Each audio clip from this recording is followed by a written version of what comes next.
In June 2018, Tana Mongeau organized a convention called TanaCon. 20,000 people showed up. The venue held 3,000. The fire marshal shut it down after a few hours on day one. Fans who had waited in line in the California sun for 4 to 5 hours got nothing. People were chanting refund in the parking lot. The internet immediately compared it to Fire Festival. A 20-year-old YouTuber had just pulled off one of the most chaotic event disasters in creator history. And 12 months later, she was on MTV. That is the Tana Mongeau story in 2 sentences. Every disaster becomes content. Every piece of content becomes money.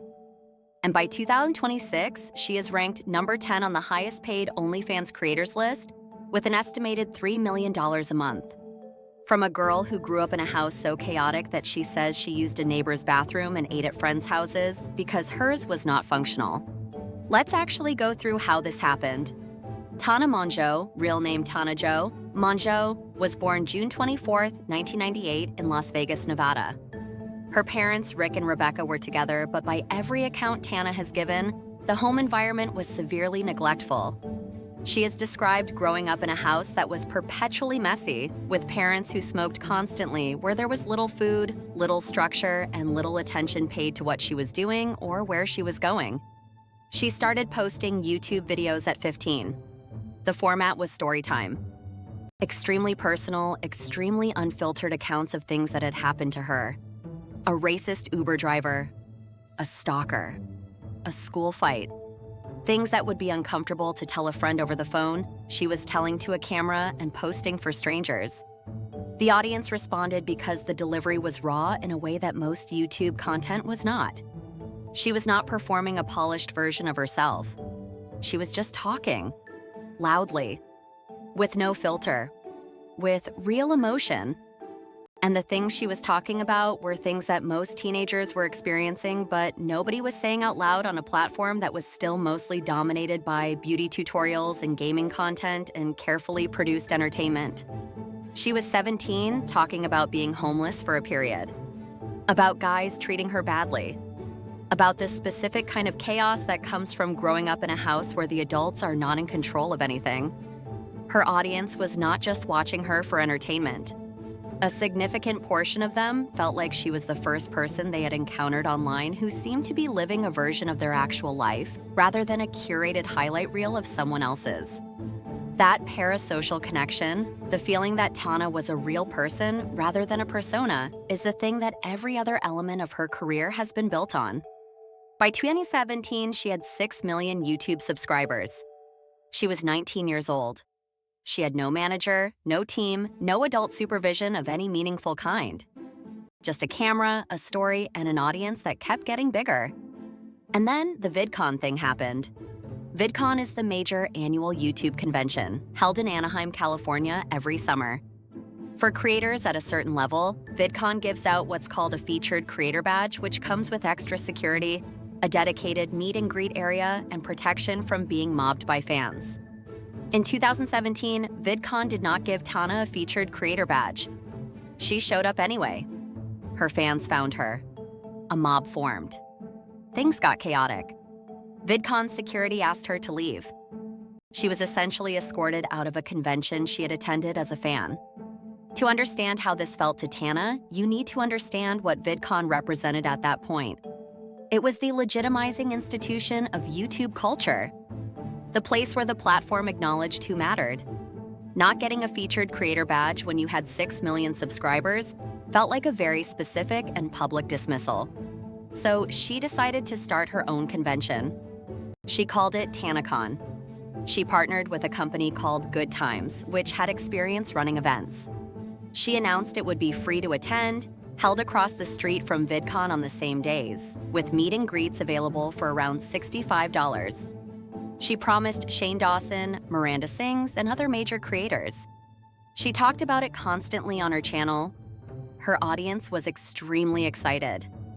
And then June 22, 2018 arrived. The venue the Good Times team had booked was a Marriott Hotel ballroom in Anaheim. Capacity, approximately 3,000 people.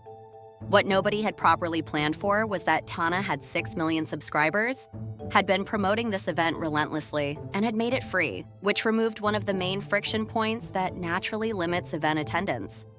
Somewhere between 15 and 20,000 people showed up. Not in the ballroom, outside, standing in a line that stretched endlessly in June in Southern California, with no shade, no water stations, no crowd management plan for the number of people that actually arrived. Inside the venue, once the small number of people who made it through the doors were in, the programming consisted of a single hallway and a ballroom where almost nothing was set up. The promised creator walkabouts never happened. There was one panel. There was a wedding on stage, which was Adam 22 and Lena the Plug getting married, which was real but had nothing to do with what fans had paid for. By early afternoon, the fire marshal arrived. The venue had exceeded safe capacity. TanaCon was shut down. Day 1. Its entire run, a few hours. Fans outside who had waited all day in the heat got nothing and were told to come back tomorrow for a larger venue. The next morning, Good Times announced TanaCon was canceled entirely. No Day 2, no larger venue. The chance of refund that had started in the parking lot became a full internet moment. Comparisons to Fyre Festival were everywhere. Shane Dawson, who had been one of the announced creators, made a 3-part documentary about what happened behind the scenes. It got tens of millions of views.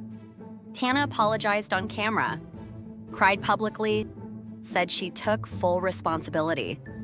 And then here's the part that tells you everything about how Tana Mongeau operates. She monetized it. The TanaCon disaster became content. The apology video got views. The Shane Dawson documentary got views and featured her prominently. The media coverage got her name in front of people who had never heard of her before. The whole thing, the logistics failure, the fire marshal, the chanting fans, the sun-baked parking lot, became a chapter in her story that made her more famous than she had been before it happened.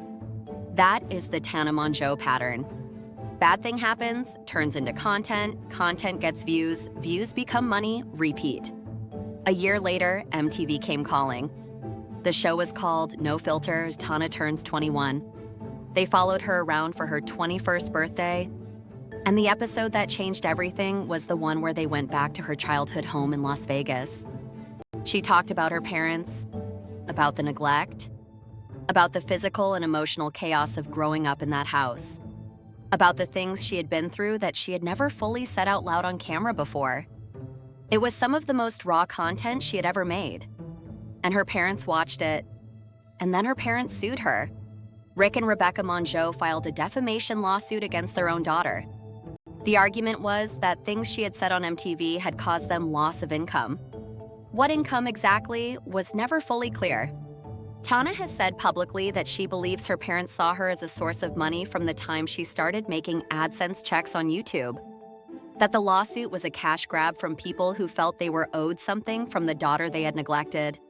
She described the experience of being sued by her own parents as traumatizing, of having to dredge up the past she had tried to put behind her, of going through a legal process over Zoom during COVID while trying to maintain her career. She settled. She said it cost her a couple $1,000s. She said she paid it not because she believed she had defamed them, but because she did not want to spend years in court seeing them. She said it was the price of freedom from people who had made her childhood miserable and were now showing up in her adult life to extract whatever they could from her success. Her mom reportedly still shows up unannounced at her public events and has to be removed by security. That detail is important because it tells you the settlement did not make the situation go away. It just made it less expensive to manage. Now, here's where the business infrastructure of Tana's story gets genuinely interesting. Because while all of this personal chaos was happening, she was building something. In 2019, she and Jake Paul announced they were dating. Jake Paul was at that point one of the most controversial and most watched creators on YouTube. His audience and Tana's audience overlapped significantly in terms of age, but not in terms of content. The relationship played out entirely online. Jake proposed to Tana on her 21st birthday. They had a wedding in July 2019. It was live streamed. Hundreds of thousands of people watched it in real time. And from the beginning, a significant portion of both their audiences suspected the entire thing was a content strategy rather than a real relationship. They were right. Both of them eventually confirmed the marriage was not legally binding. There was no license. There was no legal ceremony.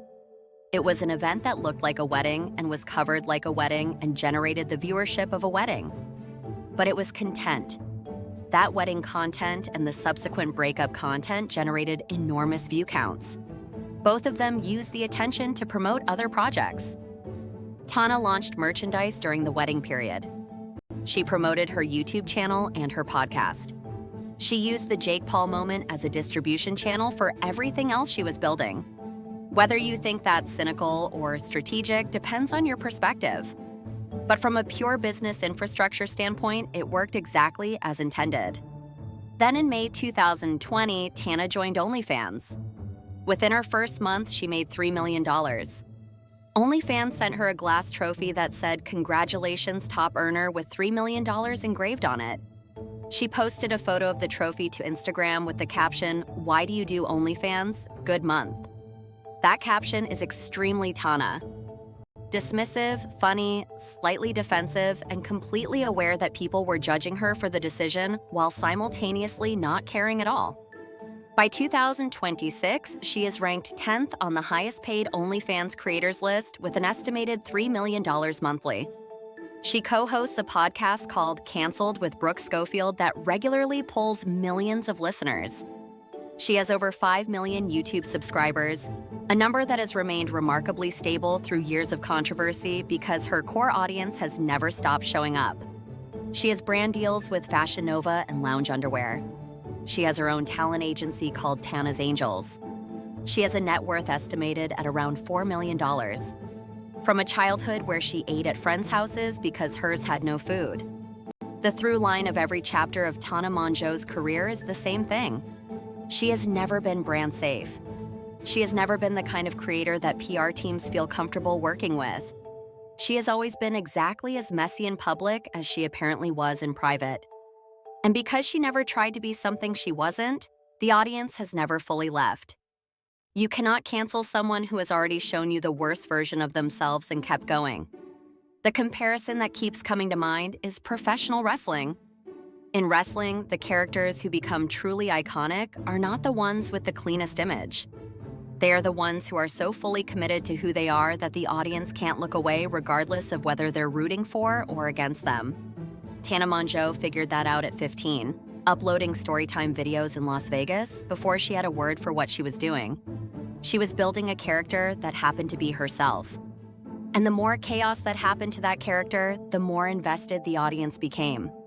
TanaCon was supposed to be a catastrophe that ended her. It became a documentary that introduced her to a new audience. Her parents suing her was supposed to be a scandal. It became a story that made people understand her better than any polished PR campaign ever could have. The Jake Paul fake wedding was supposed to be a punchline. It was a content strategy that got tens of millions of views. Every disaster, every lawsuit, every canceled event and broken promise and public meltdown, all of it became content. And content for Tana Mongeau has always become money. $3 million a month. From Las Vegas, from a house with no food, rise and ruin, every time.